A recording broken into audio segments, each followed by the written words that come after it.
We can't really break down the Abbey Road medley track by track like we would with a typical set of songs. It was designed to be experienced as one continuous piece, an extended musical journey rather than a collection of separate songs. Because of that, it makes more sense to treat it as a single, unified work. It all starts with "You Never Give Me Your Money." The song's structure is pretty unique. It jumps between different sections without repeating verses or choruses, kind of like John's "Happiness is a Warm Gun." Another inspiration was Keith West's 1968 track, Excerpt from a Teenage Opera. Eventually, with support from George Martin and the rest of the band, Paul started putting this idea into action. "I think it was my idea to put all the spare bits together, but I'm a bit wary of claiming these things," Paul said in Anthology. "I'm happy for it to be everybody's idea." Anyway, in the end we hit upon the idea of medleying them, and giving the second side a sort of operatic structure, which was great because it used 10 or 12 unfinished songs in a good way. At first, John seemed interested in the idea. In a May 1969 NME interview, not long after the Get Back single came out in April, John discussed the upcoming album, which was still being called Get Back at the time. "The next great Beatle event will be the next LP in about 8 weeks," he said. "A lot of the tracks will be like Get Back, and a lot of that we did in one take. We've done about 12 tracks. Some of them are still to be remixed. Also, Paul and I are now working on a kind of song montage that we might do as one piece on one side. We've got 2 weeks to finish the whole thing, so we're really working at it." That suggests that they were thinking about putting the song montage on the Get Back album, which they hoped to finish by June 1969. Producer Glyn Johns did assemble a version of the Get Back album on May 28th for a planned summer release, but the montage wasn't included. And that album never came out anyway.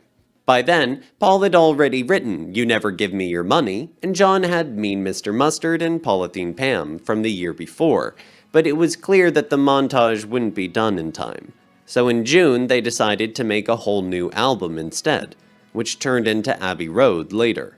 This gave them more time to work on the medley while putting Let It Be on hold. In any case, Paul had originally written You Never Give Me Your Money as the opening to the medley. He had 3 song fragments that he hadn't finished on their own, so he strung them together. Talking about the medley as a whole, Paul said, "We did it this way because John and I had a number of songs, which were great as they were, but we'd finished them. It often happens that you write the first verse of a song, and then you've said it all and can't be bothered to write a second verse, repeating or giving a variation. So I said to John, have you got any bits and pieces that we can make into one long track?" And he had, and we made a piece that makes sense all the way through.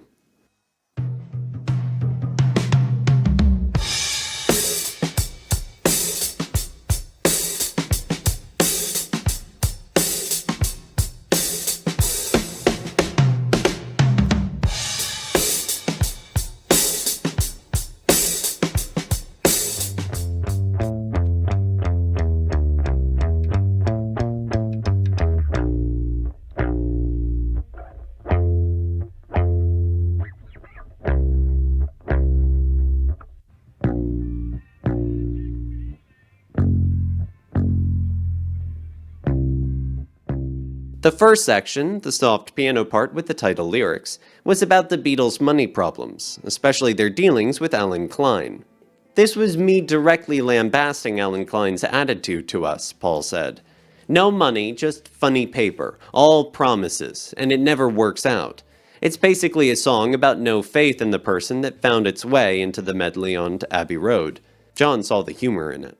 Paul didn't really interact with Klein while writing the song, but he definitely heard from the others about what Klein claimed he could do. "He was a New York spiv who had come over to London," Paul said. "I smelled a rat, but the other chaps didn't, so we had a fight over it, and I got voted down." Paul tried to avoid any direct confrontation with Klein by staying busy with studio work. But on May 9th, during a mixing session for the scrapped Get Back album, Klein showed up with an ultimatum. I'd put forward Lee Eastman, Linda's dad, as a possible sort of lawyer and possibly someone to do.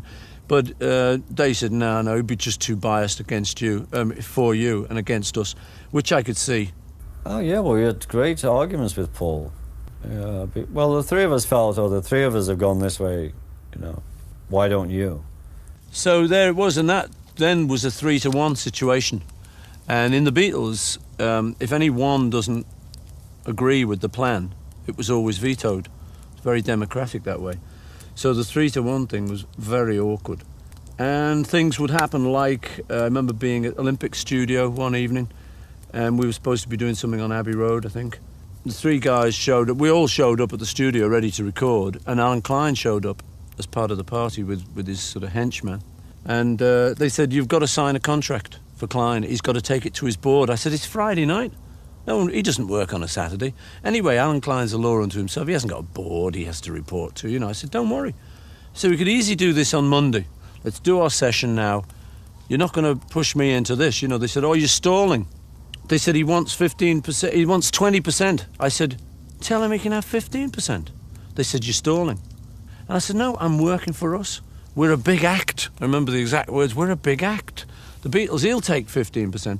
But for some strange reason, I think they were so intoxicated with him that they said, no, he's got to have 20% and he's got to report to his board tomorrow. You've got to sign now or never, kind of thing.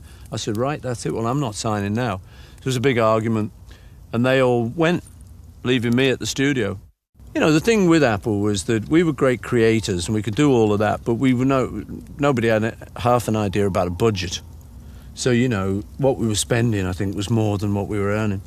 There was nobody managing Apple. It was going, wasting away all this money. Nobody had any ability to be a business manager.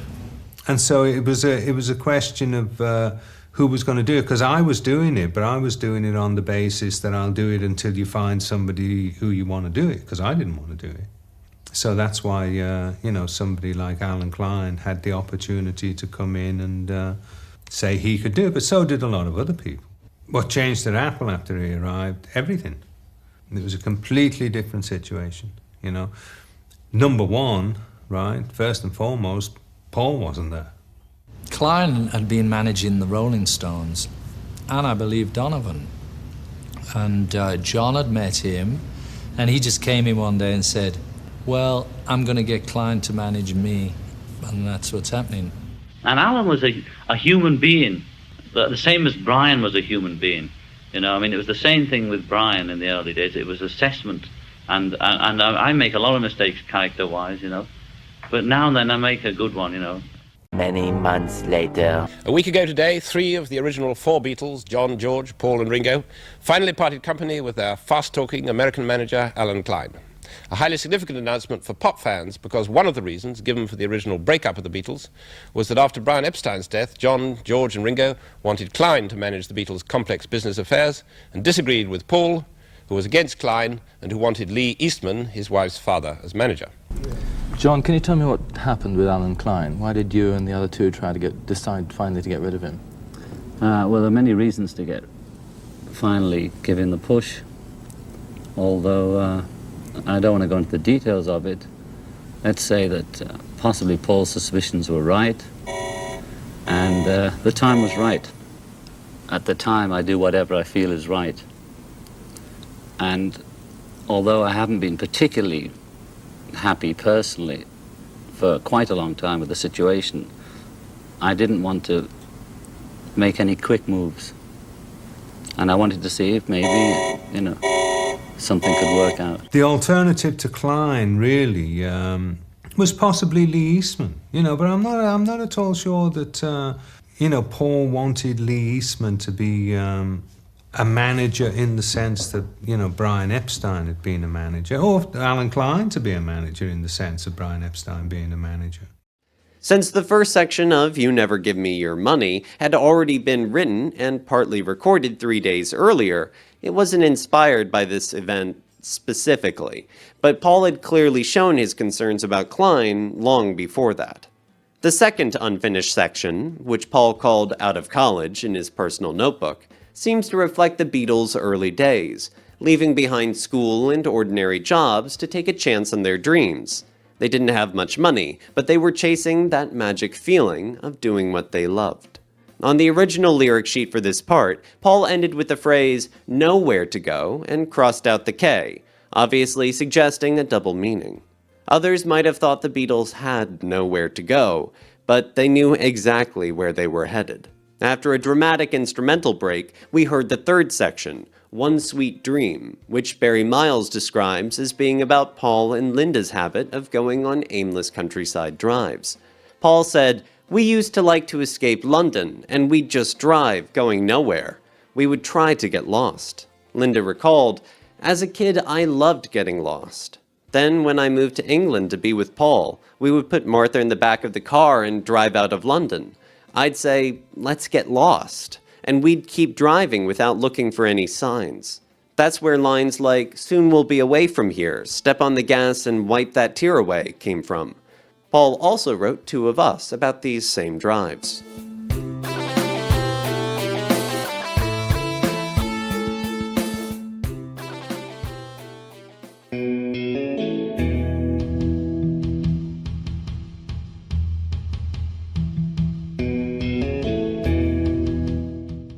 Around December of '68, John started writing a new song for Yoko called Don't Let Me Down. He mixed this with another idea where he swapped the words, "Here comes the sun, whoa, the sun," with "Don't Let Me Down." This version first showed up on January 2nd, 1969, during rehearsals at Twickenham Film Studios, the first day of the Get Back sessions. At this point, John was playing the chords in a unique way, using what some people call pull chords. You can hear a bit of this on the Fly on the Wall bonus disc from Let It Be, Naked. As they kept working on Don't Let Me Down later in January, the pull chords were dropped, but John kept playing around with them and began turning them into a new song. This version still included the Here Comes the Sun line and slowly evolved into what became Sun King. And even if it was only subconscious, this might have sparked the idea for George's Here Comes the Sun, which he wrote a few months later. John's early version of Sun King didn't have a name yet, and seemed to sit in the back of his mind for a while. It was just half a song I had, which I never finished, which was one way of getting rid of it without ever finishing it. Then in the medley, we just wanted a change of atmosphere, and Here Comes the Sun King. Why not? And here he comes, and everybody's happy, and quando per mucho, etc., etc. In 1980, John added, "That's a piece of garbage I had around."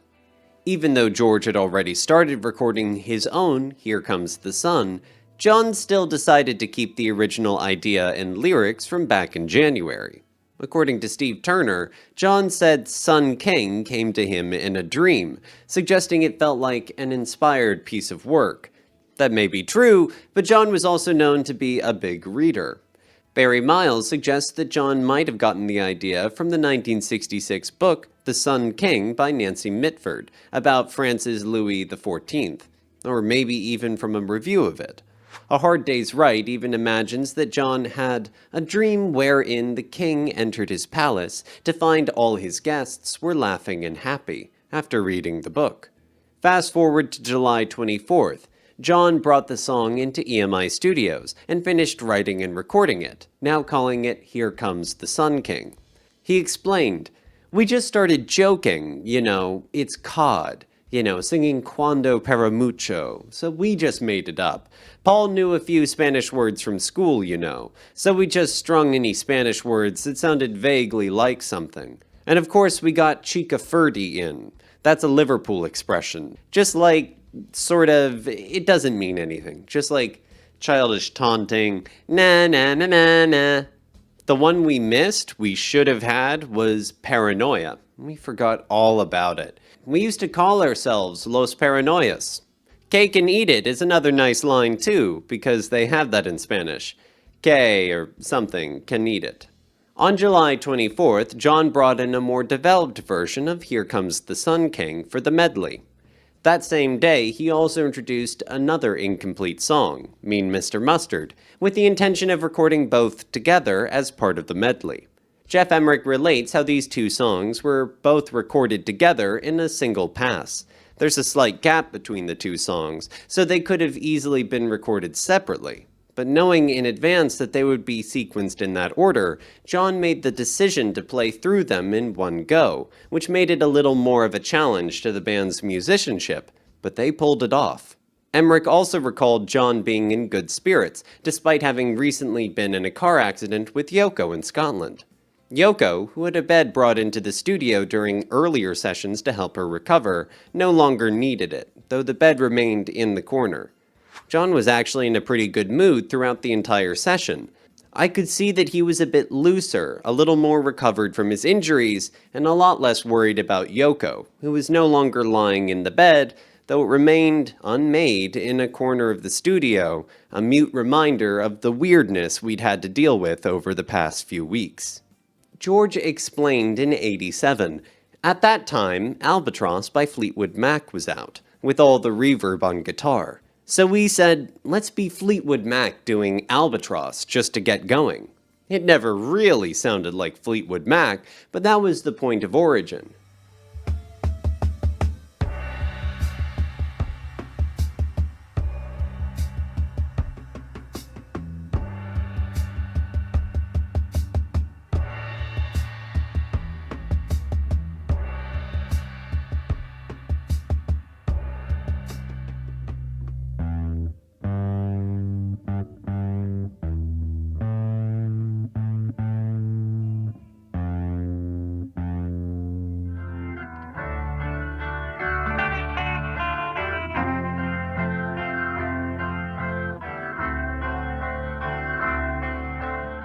Actually, I do think they kind of sounded like Fleetwood Mac, but whatever. Emmerich continues. The vibe was so good that, this time around, Paul was invited by John to participate in both songs, which seemed to lift his spirits greatly. They even disappeared behind the screens at one point for a puff on a joint, just the two of them, and when they came out, they had a fit of giggles as they sang the pseudo-Spanish gibberish at the end of Here Comes the Sun King. In fact, they found it impossible to get through a take without dissolving into laughter. It really was a group effort, and all four Beatles played with energy and enthusiasm, each making his own unique contribution to the sound and arrangement. Even Ringo came up with a strong idea, draping his tom-toms with heavy tea towels and playing them with timpani beaters to give John the jungle drum sound he was after. This approach actually mirrored how Mick Fleetwood played drums on Albatross, though Ringo had to quickly switch to regular sticks for the Mean Mr. Mustard segment.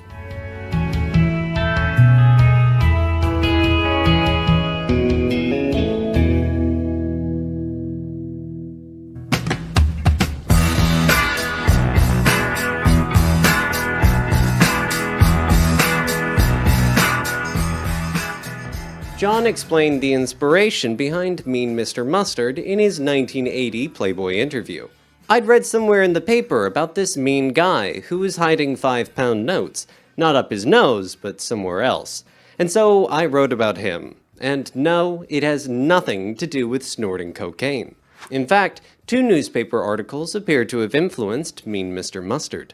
The first, from the Daily Record, dated June 7th, 1967, was titled, A Mean Husband Shaved in the Dark.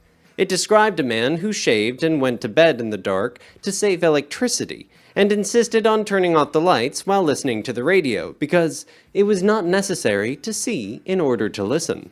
This probably inspired John's lyric, shaves in the dark trying to save paper, with paper referring to money.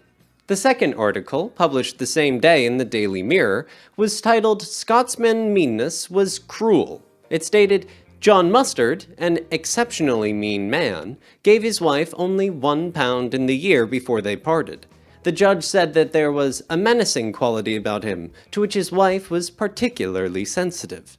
John Alexander Mustard, 65 years old at the time, lived in Old Park View, Enfield, in North London, with his second wife, Freda. He died in 1984. The reference to £1 may have inspired John's lyric, keeps a 10-bob note up his nose, though the rest of the story was clearly shaped by John's imagination. Tony Bramwell, a former Apple Records executive, suggested another possible source of inspiration. In A Hard Day's Write, he said, There was an old bag lady who used to hang around the Knightsbridge end of Hyde Park, close to the army barracks. She had all of her possessions in plastic bags and slept in the park. I'm sure that she had something to do with the song. This theory, however, has never been confirmed. Originally, John wanted the song to be a standalone track, potentially for the White Album. A demo recorded after the Beatles returned from India, later released on Anthology 3, indicates a bridge section that segues back to the first verse. In this demo, the character's sister was originally named Shirley, possibly referencing Shirley Evans, the accordionist in the Magical Mystery Tour film. The demo also is John uttering the word sheeps before the lyric, sleeps in a hole in the road. Since the released version also includes the word sheeps, some have speculated that John may have meant the character was defecating in the hole, although this has also never been confirmed. John says, "My contribution is Polythene Pam, Sun King, and Mean Mr. Mustard. We juggled them about until it made vague sense. In Mean Mr. Mustard, I said his sister Pam. Originally, it was something like his sister Shirley in the lyric. I changed it to Pam to make it sound like it had something to do with it."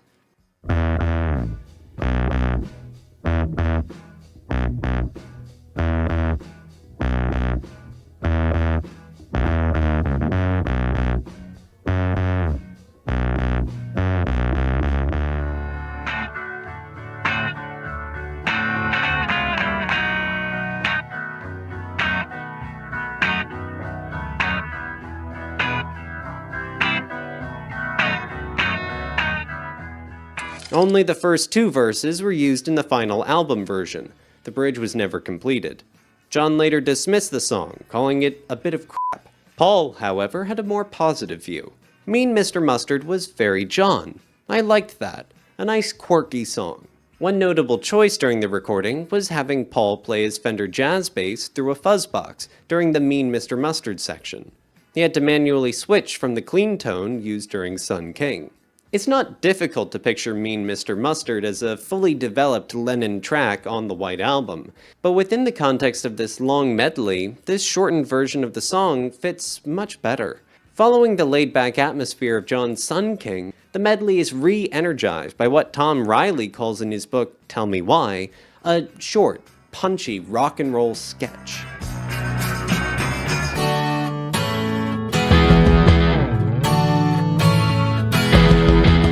That's another half a song I wrote in India about a kinky girl in a polythene bag, John said shortly after Abbey Road came out. On an island off the French coast which belongs to English, and a man called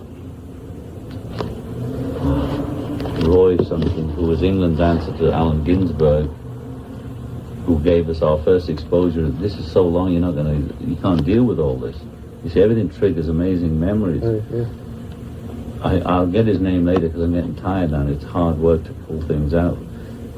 He was a beatnik that looked like a beatnik, and he came, and there weren't any jazz groups, there was only the Beatles, so it was the first rock and roll and poetry. He read poetry and we played blues, and he mentioned this in the paper. Years later he had a job in Jersey TV. I met him when we were big and on tour, and he took me back to his apartment. I had a girl and he had one that he'd said, "You want to meet her? Polythene Pam, she dresses up in polythene," which she did in polythene bags. And she didn't wear jack boots and kilt. I just sort of She looks like a man. Elaborate. No, not really that. Just polythene Pam's enough inspiration, isn't it, to start a whole ball game, right? Yeah. So that's what that was. Based on a real Kind incident. of make the news of the world. Yeah. Yeah, well, it was kind of, perverted sex in a polythene bag. There was nothing really much to it. It's just looking for something to write about. It's a bit like everything, Not Fade Away by the Crickets and Summertime Blues by Eddie Cochran. When asked what Polythene Pam was about, he explained it was about a mythical Liverpool scrubber dressed in her jackboots and kilt. By scrubber, he meant a fan or a groupie, possibly suggesting she was promiscuous. The girl John likely had in mind was Pat Dawson, then known as Pat Hodgett. She was a regular at the Cavern Club when the Beatles played there in the early days. She was known for eating polythene, a British term for polyethylene, a type of plastic. Because of that, the Beatles nicknamed her Polythene Pat. John remembered this years later when writing Polythene Pam. I started going to see the Beatles in 1961 when I was 14, Pat says in A Hard Day's Write.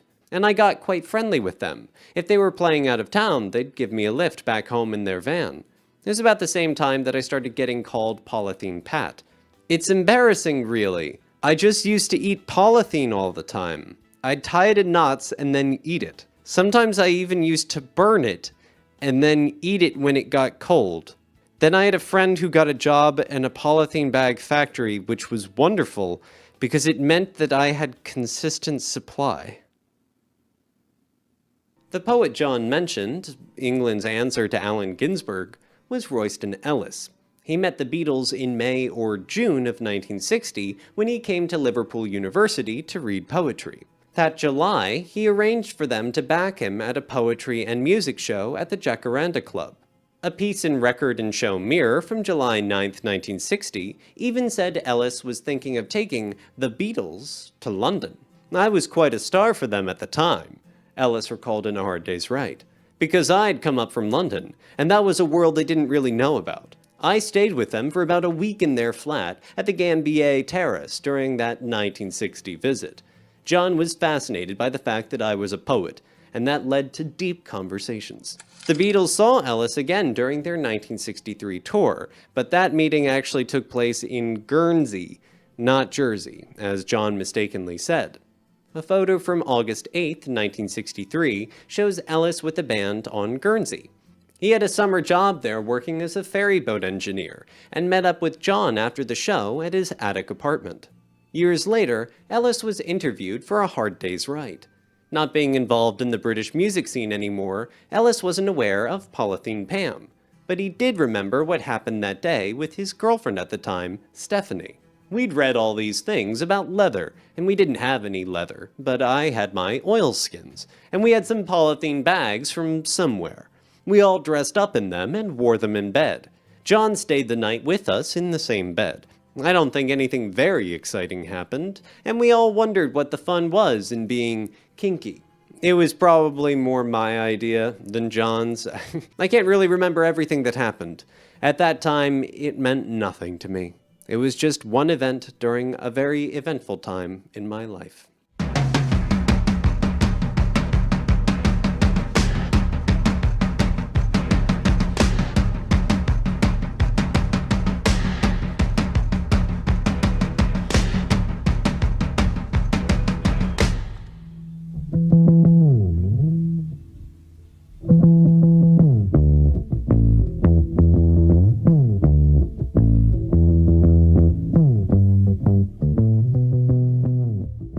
Paul didn't help write Polythene Pam, but he also remembered that day.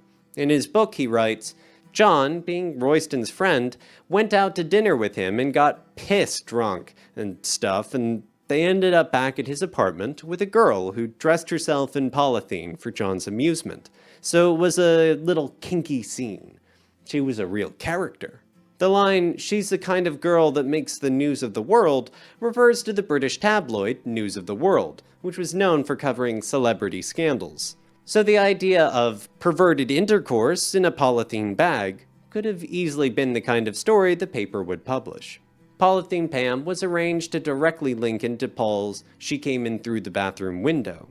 Apart from A Day in the Life, this was the first time two individual Lennon-McCartney songs were recorded and arranged as a single piece.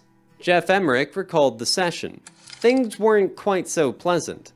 John was unhappy with Ringo's drumming, commenting acidly at one point that it sounded like Dave Clark of the Dave Clark 5, which was clearly not meant as a compliment. He was so impatient at Ringo's inability to come up with a suitable part that he finally said, "Sod it, let's just put one down anyway."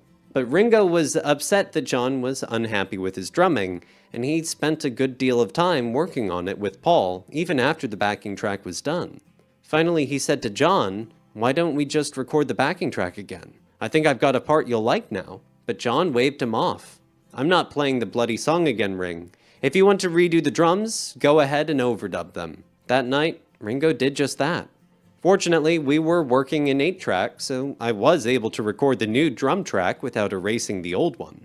It took many hours to do, but Ringo eventually pulled it off, managing to play the new drum part from start to finish without losing the beat.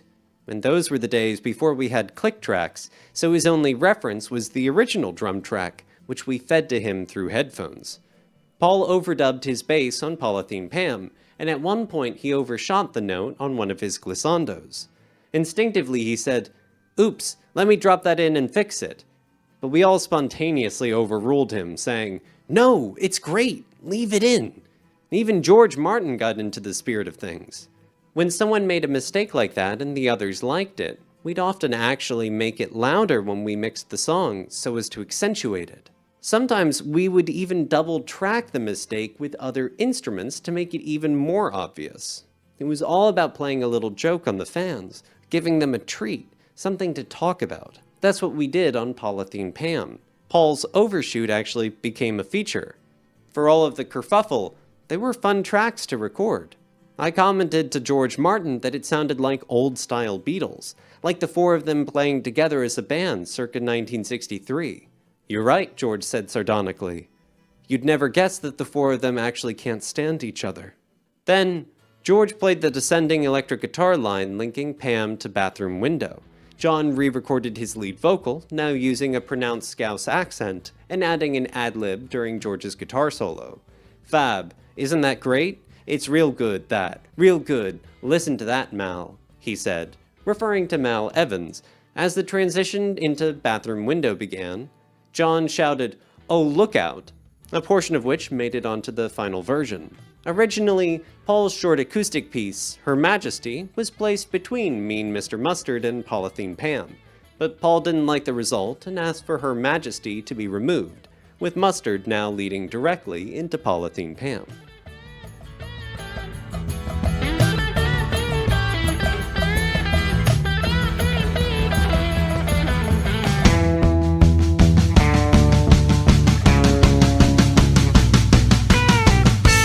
In a September 1969 interview, John said that She Came In Through the Bathroom Window began in mid-May of 1968.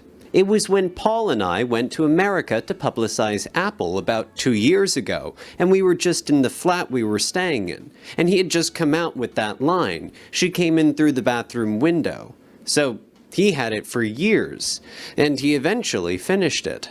John and Paul's visit to New York was to promote AppleCore through various press events, including an appearance on The Tonight Show, but not with Johnny Carson, sadly. Before this trip, an unusual event occurred at Paul's home in St. John's Wood, involving a few Apple scruffs, which was what the Beatles called the devoted fangirls who regularly waited outside their studios, offices, or homes. Diane Ashley, one of the fans, described the event. We were bored, he was out, and so we decided to pay him a visit. We found a ladder in his garden and stuck it up at the bathroom window, which he'd left slightly open. I was the one who climbed and got in. She then let a few others in through the front door. "I don't regret any of it," she said. "I had a great time. A really great time." Another Apple scruff, Margot Bird, said, "They rummaged around and took some clothes.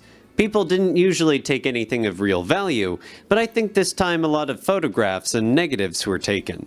There were really two groups of Apple scruffs, those who would break in and those who would just wait outside with cameras and autograph books. I used to take Paul's dog for a walk and got to know him quite well. I was eventually offered a job at Apple. I started by making the tea and ended up in the promotions department, working with Tony King. While working at Apple, Paul asked Margot for help retrieving some of his belongings. I knew who had done it, and I discovered that a lot of the stuff had already gone to America, she remembered. But I knew that there was one picture he particularly wanted back, a color-tinted picture of him in a 30s frame. I knew who had taken this and got it back for him. Ian MacDonald suggests the photo was actually of Paul's father, which would make sense given the description. Diane Ashley, who had climbed into Paul's house through the bathroom window, was surprised to hear the event made it into a Beatles song. "I didn't believe it at first because he'd hated it so much when we broke in. But then I suppose anything can inspire a song, can't it?" I know all his neighbors rang him when they saw that we'd gotten in, and I'm sure that gave rise to the lines, Sundays on the phone to Monday, Tuesdays on the phone to me. I did have some of those out-of-the-ordinary ideas, Paul said. For example, I used to see the days of the week in colors. Monday was black, Tuesday was yellow, Wednesday's green, Thursday was dark blue, Friday was red, Saturday was orange, and Sunday was white. When I saw the name of the day of the week, I pictured them like that. It's a form of synesthesia. So the lines, Sundays on the phone to Monday, Tuesdays on the phone to me, are particularly resonant for me. I use essentially the same device in Lady Madonna, where I have Friday night arrives without a suitcase, and Sunday morning creeping like a nun. It seems to be fruitful ground for me. The lyric, protected by a silver spoon, also had a personal meaning for Paul.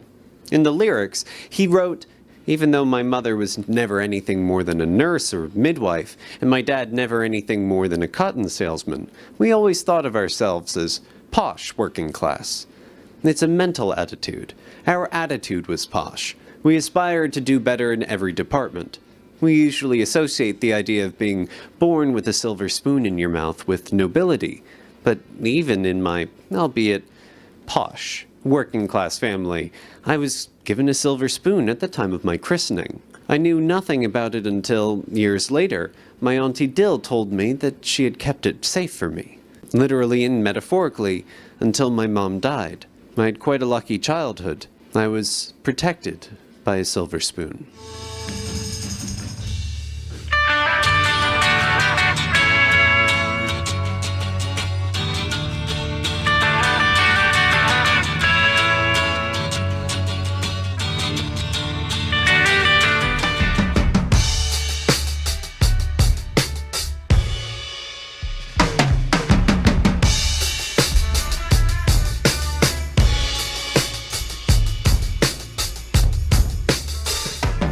While some lyrics relate directly to Paul's experience with the apple scruffs, others appear more imaginative, such as her being a dancer who's worked at 15 clubs a day, and who could steal but could not rob. Paul reflected, a nice distinction if ever there was one. The rest of the lyrics remain mysterious or personal to Paul. I think music can be a very visual art, really, he said. It's image-driven. We can see the dancer working 15 clubs a day. We can see the character quit the police department. The meaning of wanders by the banks of her lagoon remains unknown. She came in through the bathroom window was an easy choice for the medley, so Paul brought it back and added it right after John's unfinished Polythene Pam. I think a lot of people might be surprised that you sort of dared to take Golden Slumbers, the well-known lullaby, and give it a new variation. I enjoyed it very much. But what made you decide to do that? Because the Beatles have never done that before, have they? No. Taken another tune or lyrics? No. Well, I'll tell you, I was just playing the piano in Liverpool, my dad's house. And my sister Ruth's piano book, she was learning piano. And you know those sort of, do you ken John Peel? Yeah. And the Golden Slumbers and your old favourites, was up on the thing, you know, this stand, you know, there's a little book with all those words in it and stuff. So I was just flicking through it and I came to Golden Slumbers, you know. So I just started, because I can't read music, so I didn't know the tune. I can't remember the old tune, you know. So I started just playing my tune to it. And then I liked the words, so I just kept that, you know, and then it fitted with another bit of song I had, which is the verse in between it, so I just made that into a song. It just happened because I was reading a book.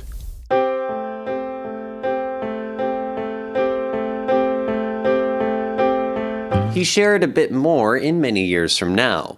I liked the word so much, I thought it was very restful, a very beautiful lullaby, but I couldn't read the melody, not being able to read music. So I just took the words and wrote my own music. I didn't know at the time it was 400 years old. This all happened sometime in 1968, when Paul visited his dad's house, Rembrandt, in Heswall, Cheshire, about 15 miles from Liverpool. Paul had bought the place for his dad back in July 1964, once the Beatles started making good money.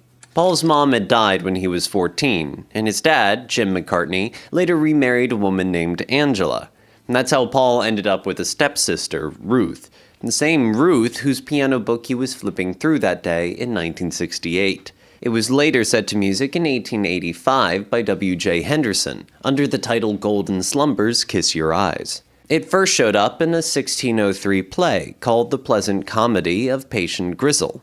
By the time Paul found it, the piece was long out of any potential copyright, so there was no issue in using it.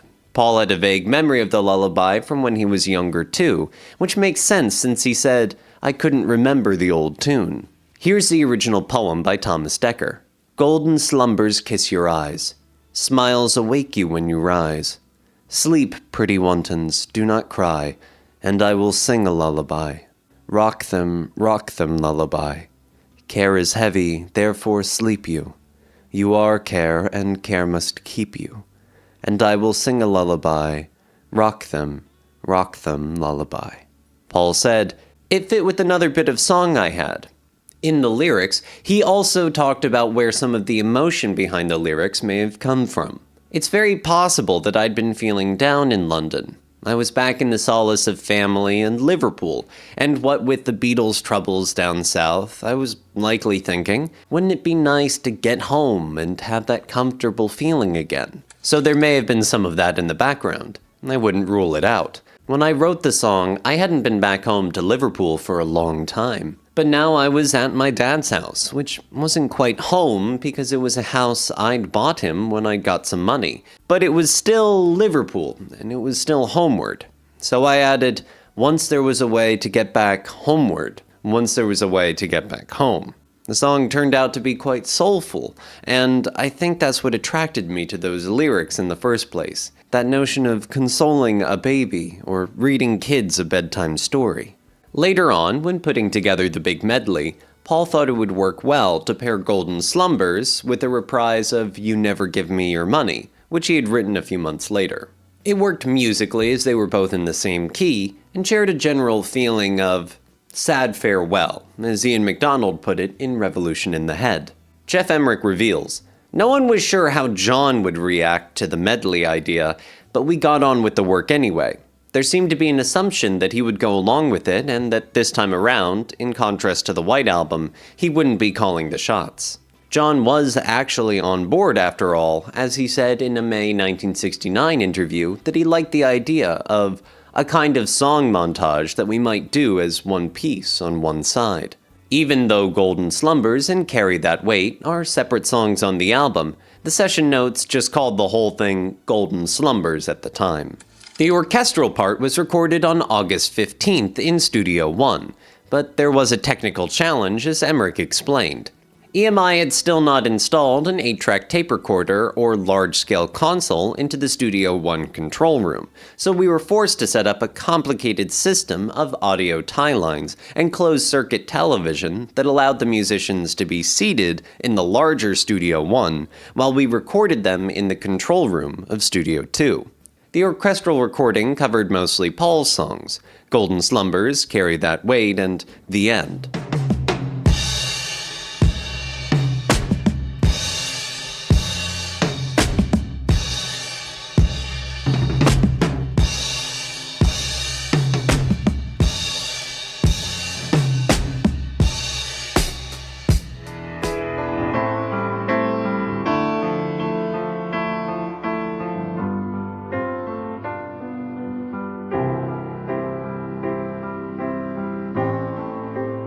Emerick added, following the pattern that had been established for much of the album, the only Beatle at this session was Paul.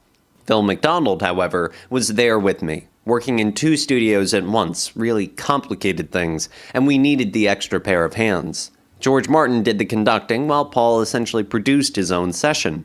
Thankfully, there were no major technical mishaps, and everything worked smoothly. Engineer Alan Brown recalled in the Beatles recording sessions, it was a mammoth session. We had a large number of lines linking the studios, and we were all walking around the building with walkie-talkies trying to communicate with each other. It costs a lot of money. All the musicians have to be paid, fed, and watered. I screw every pound note out of it whenever I play the record. John shared his thoughts about the orchestral stuff in a 1969 interview. He laid the strings on after we had finished most of the basic tracks. I personally can't be bothered with strings and things. I like to do with the group or electronics, you know. I can't be bothered with the hassles of the musicians and all that bit, you know. It's such a drag trying to get them together, but Paul digs that. So that's his scene. And it was up to him where he went with the violins, really, and what he did with them. I think he just wanted a straight kind of backing, you know, nothing freaky. The orchestra took about 3 hours to record Golden Slumbers / Carry That Weight and The End, all put on track 8 of the tape. The musicians followed George Martin's score exactly. The balance of the lyrics and the melody line found in Golden Slumbers, amid the piano backdrop and the orchestral swells, betrays the sentiments of nostalgia and longing, while his lyrically similar "Get Back to Where You Once Belonged" implied a musical return to form for his band. Paul's aching "Once There Was a Way to Get Back Homeward" created the feeling that if only we could go back to a time in our childhood, all would be right in the world. In the bosom of our mother, we could happily fall asleep while she sang us a lullaby. With the later realization that this was the opening portion of the last musical segment of the last recorded Beatles album, not counting the humorous snippet, Her Majesty, an even more poignant message emerges that particularly resonates with their fans. The message becomes, "It was a fun ride that we're very glad you joined us in, but there is no going back. It's now time to part, but don't cry. The memories are always there to cherish."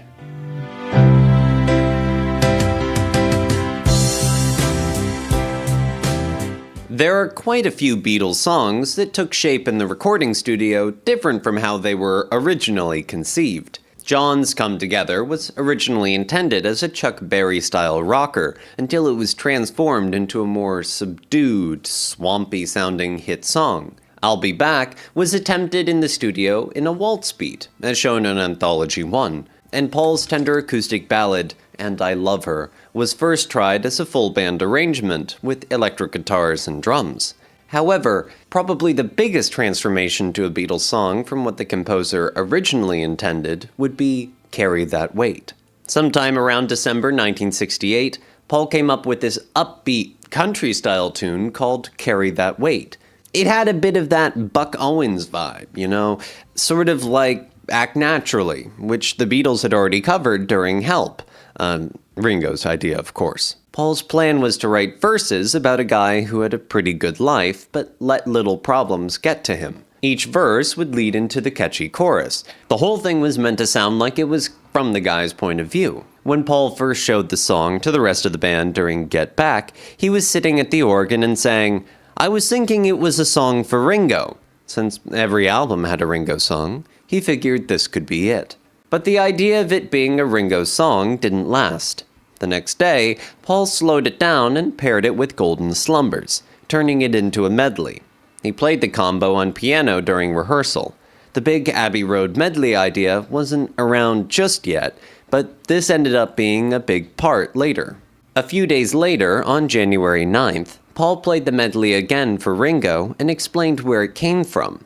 He told Ringo, "It's like a story, a bit like Act Naturally, where a tagline keeps coming up, you know. So and so and so and so." But all he said was Act Naturally. It's like your troubles, but it was like a comedy when I first heard or conceived it. Later on, though, Paul talked about the song like it came from a darker place. I'm generally quite upbeat, but at certain times things get to me so much that I just can't be upbeat anymore. And that was one of those times. Carry that weight a long time, like forever. That's what I meant. The weird part, Paul actually wrote the song before all of the Alan Klein drama. Klein didn't even meet with John until late January 1969. Still, by the time they were recording it for Abbey Road in July and August, Paul was right in the middle of all that mess, so he probably started connecting the song's vibe to the tension in the band.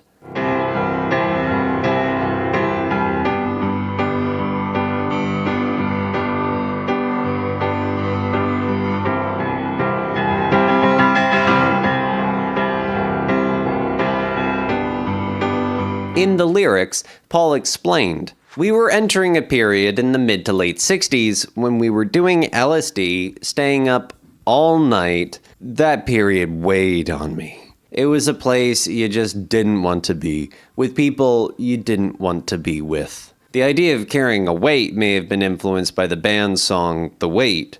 There's a great picture that Linda took of Alan Klein, in which he's got a hammer like Maxwell's silver hammer. It's very symbolic. And that's why we have the little nod and wink in the middle section. In the lines, I never give you my pillow, I only send you my invitations. Tim Riley explains Carry That Weight as the larger implications of fame and notoriety, obligation and commitment, the weight in the singer's heart.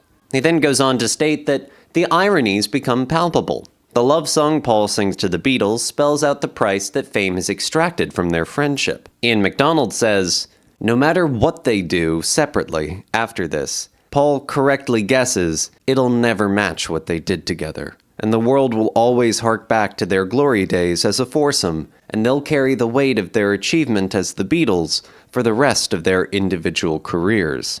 Both of these interpretations are very fanciful, to say the least, retrospectively assuming that Paul was summing up his band's career and song. And to think, Carry That Weight was just Paul simply wanting to write a fictional country and western song for Ringo to sing.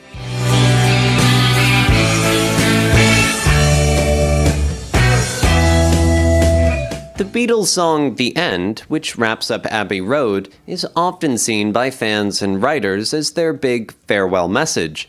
But was it actually meant that way? As they kept working on the medley, they realized it needed a strong ending. And as the 70s approached and hard rock was starting to take shape, Paul decided the medley on Abbey Road should go out with a bang. Something loud and powerful. Bands like Jimi Hendrix, Cream, Led Zeppelin, and Mountain were leading the way with this new heavy guitar sound, and the Beatles decided to lean into that vibe too.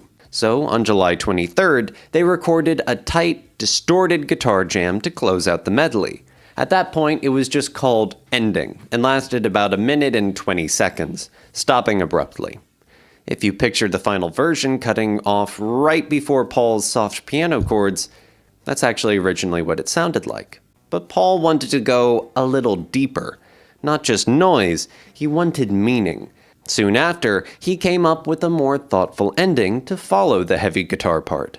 By early August, he added a final lyrical idea to wrap things up properly. In Many Years From Now, Paul explained, Shakespeare ended his acts with a rhyming couplet so that the audience would know they were over. I wanted it to end with a meaningful couplet, so I followed the bard and wrote a couplet. John was into it too. In 1980, he said, it had a nice line in it. The love you take is equal to the love you make. It was a very cosmic, philosophical line. It proves that if Paul wants to, he can think. So the final form of The End came together in July and August of 1969. John later gave Paul the full credit for the song, so it's safe to call it a McCartney creation. Still, Paul made sure to leave space in the song for each of the guys to shine, with solos from all three guitarists, and even a rare drum solo from Ringo. A fitting finish, even if it wasn't meant to be the band's last word. Solos have never interested me, Ringo said. That drum solo is still the only one I've done. I was opposed to it. I don't want to do no bloody solo. George Martin convinced me. As I was playing it, he counted it because we needed a time. It was the most ridiculous thing. I was going dum dum 1 2 3 4, and I had to come off that strange place because it was 13 bars long. Anyway, I did it, and it's out of the way. I'm pleased now that we've got one down. George Martin was in the studio with the group instead of the control room for the recording, the purpose apparently being to help Ringo keep the drum solo measures straight, and to stipulate when his bandmates were coming back in to conclude the song. Even after extensive coaching from Paul, Ringo wasn't sure if he was going to play, and I could see that he wasn't the least bit confident that he could pull it off either. We had to do a lot of takes, and each take was quite different. The final solo he played was actually considerably longer than what eventually made it onto the album. With input from Paul and George Martin, I edited down significantly. using only the best bits. There was a particular inspiration that Ringo had for his drum solo. Ron Bushy, drummer from the rock group Iron Butterfly, explains in Andy Babiuk's book Beatles Gear, "We played London back in '71, and Ringo and Paul came to see us. Ringo sent up his man backstage and invited me out to a private club called Tramps. We had dinner and drinks, and we were up all night shooting the shit. He told me then that he kinda copped my solo in Agata Divida for their song The End on Abbey Road. And I just thought, that was cool. It was the biggest compliment that I could ever get." An interesting event happened while the Beatles were in the control room, listening back to the result of Ringo's solo, as witnessed by Jeff Emerick. When the four Beatles trooped upstairs to listen to some playbacks, Yoko stayed behind, stretched out languorously in the bed, wearing the usual flimsy nightgown and tiara. As we were listening, I noticed that something down in the studio had caught George's attention. After a moment or two, he began staring bug-eyed out the control room window. Curious, I looked over his shoulder. Yoko had gotten out of bed and was slowly padding across the studio floor, finally coming to a stop at George's Leslie cabinet, which had a packet of McVitie's digestive biscuits on top. Idly, she began opening the packet and delicately removed a single biscuit. Just as the morsel reached her mouth, George could contain himself no longer. "That bitch!" Everyone looked aghast, but we all knew exactly who he was talking about. "She's just taken one of my biscuits," George explained. He wasn't the least bit sheepish either. As far as he was concerned, those biscuits were his property, and no one was allowed to go near them. John began shouting back at him, but there was little he could say to defend his wife, who, oblivious, was happily munching away in the studio, because he shared exactly the same attitude towards food. Actually, I think the argument was not so much about the biscuits, but about the bed, which they had all come to deeply resent. What Harrison was really saying was, if Yoko is well enough to get out of bed and steal one of my biscuits, she doesn't need to be in the bloody bed in the first place. It almost didn't matter what the argument was about. By this stage, whenever the four of them were together, it was like a tinderbox, and anything could set them off, even something as dumb as a digestive biscuit. Emerick continues, "There were quite a few empty bars to fill after Ringo's drum solo. Paul had left them bare in the spirit of, we'll think of something eventually, just as we had done with the middle section of A Day in the Life. And there was a long discussion about what to add on top to flesh it out. Well, a guitar solo is the obvious thing, said George. Yes, but this time you should let me play it, said John jokingly. He loved playing lead guitar. He'd often mess about doing lead parts during rehearsals. But he knew that he didn't have the finesse of either George or Paul, so he rarely did so on record. Everyone laughed, including John, but we could see that he was at least half serious. I know, he said mischievously, unwilling to let it go. Why don't we all play the solo? We can take turns and trade licks. It was a suggestion that clearly had merit. George Martin looked dubious, but Paul not only embraced the idea, but upped the ante further still. Better yet, he said, why don't all three of us play it live? John loved the idea. For the first time in weeks, I saw a real gleam in his eye. It didn't take long for John's enthusiasm to rub off on George, who finally got into the spirit of things.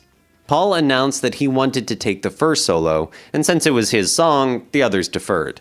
Ever competitive, John said that he had a great idea for an ending, so he was going to go last. As always, poor George was overshadowed by his two bandmates, and he got the middle spot by default.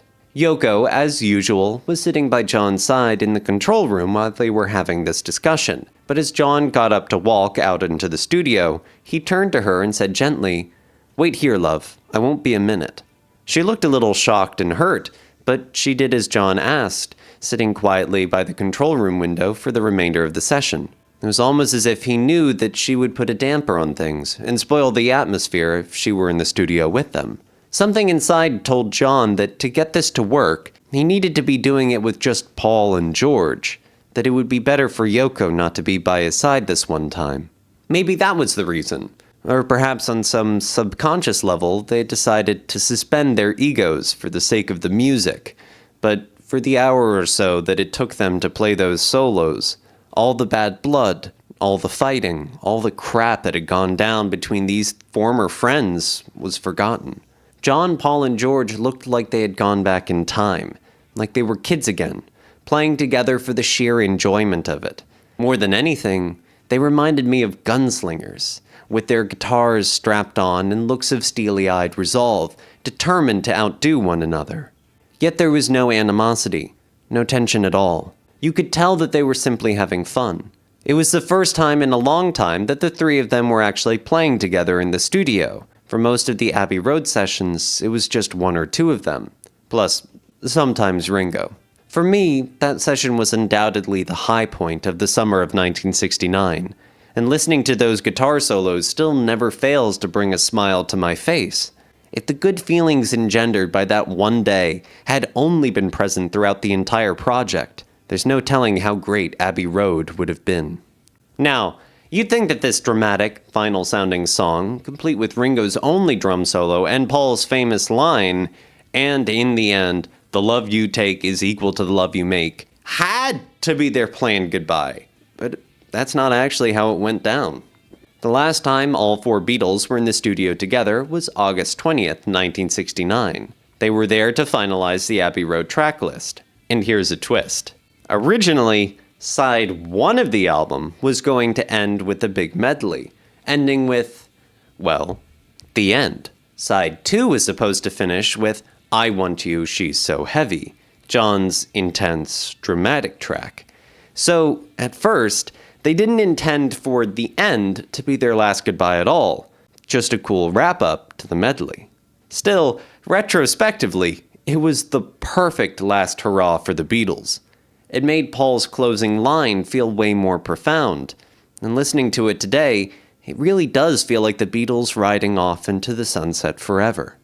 Whether or not that was the plan, hey, it's a beautiful way to imagine it.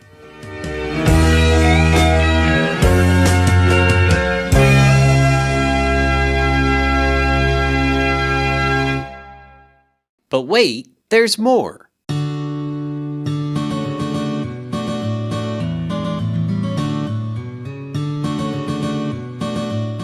In his book Many Years From Now, Paul said he wrote Her Majesty while staying in his Mull of Kintyre home in southwest Scotland.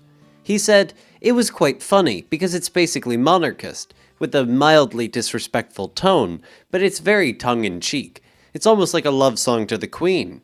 Derek Taylor added, "Paul sang that knowing the Queen would enjoy it. We are monarchists." And what about the reference to the Queen? What made you put that on the LP? That's caused a lot of surprises. Very nice, but it was, a lot of people didn't know it was there. I saw your column in the daily newspaper. I wish I could have got a hold of you. That was just, I don't know, I was in Scotland and I was just writing this little tune. I can never tell, like, how tunes come out. I just wrote it as a joke, I wrote this tune and it happened to start off, Her Majesty's a pretty nice girl. She doesn't have a lot to say. So I just wrote those little, I wrote a few more lines with it. And just as a little sort of joke tune, Her Majesty, I thought of it as the Queen, just because I'd think of that as Her Majesty. Well, it was around about the time the royal family was on telly too. Yes. That big film about them. You could refer, like they refer to a girl as... lady or girl or, like Lady Madonna or just some sort of name, to call a girl. Mm. It could be that too, like Her Majesty, worshipping your girlfriend or your wife. Yes, I see. So it's not to be taken too seriously. Not really, you can if you like. Yeah. I don't. Yes. Paul gave more detail in his book, The Lyrics. You're sitting around with an acoustic guitar, just for your own fun, and then you get a little idea. And sometimes it's enough to finish up a big song. Her Majesty was just a little fragment, really. I didn't know what to do with it. It's tongue-in-cheek, treating the Queen as if she were just a nice girl, and not bothering with the fact that she would become the longest-reigning monarch ever in the UK, or the fact that she was the Queen of the nation. It's just being cheeky. Her Majesty's a pretty nice girl, but she doesn't have a lot to say. That seemed to be true. She doesn't say much. Only the annual Queen's speech at Christmas and at the opening of Parliament. The song's melody and structure seem to be inspired by Robert Johnson's 1936 recording, They're Red Hot. Paul never said this was his direct influence, but the similarity is too strong to be a coincidence. It's likely that he drew on music from the 1920s and 30s, since his dad had introduced him to that era of music. As for when it was written, Radio Luxembourg DJ Tony MacArthur remembered, "When the Beatles' double album was released, at the time I did a program with Paul, and he played Her Majesty to me at that time. In fact, it was on that White Album tape, when we were just getting levels and things. So it must have been written and recorded as a demo by November 1968. Decades later, Paul was one of many guest performers who played at the Party at the Palace at Buckingham Palace Garden in London on June 3, 2002. This event was in commemoration of the Golden Jubilee of Queen Elizabeth II, Her Majesty herself being in attendance. When introduced toward the end of the show, Paul's first act was to perform Her Majesty, replacing his finger-picking style with straight chords, undoubtedly because it had been so long since he had last played it. After its conclusion, he stated, "I had to do it." As the camera focused on the Queen, she didn't seem impressed. She undoubtedly had never heard the song before. "I did perform this song for the Queen," Paul recalled in his book The Lyrics. "I don't know how to break this to you, but she didn't have a lot to say."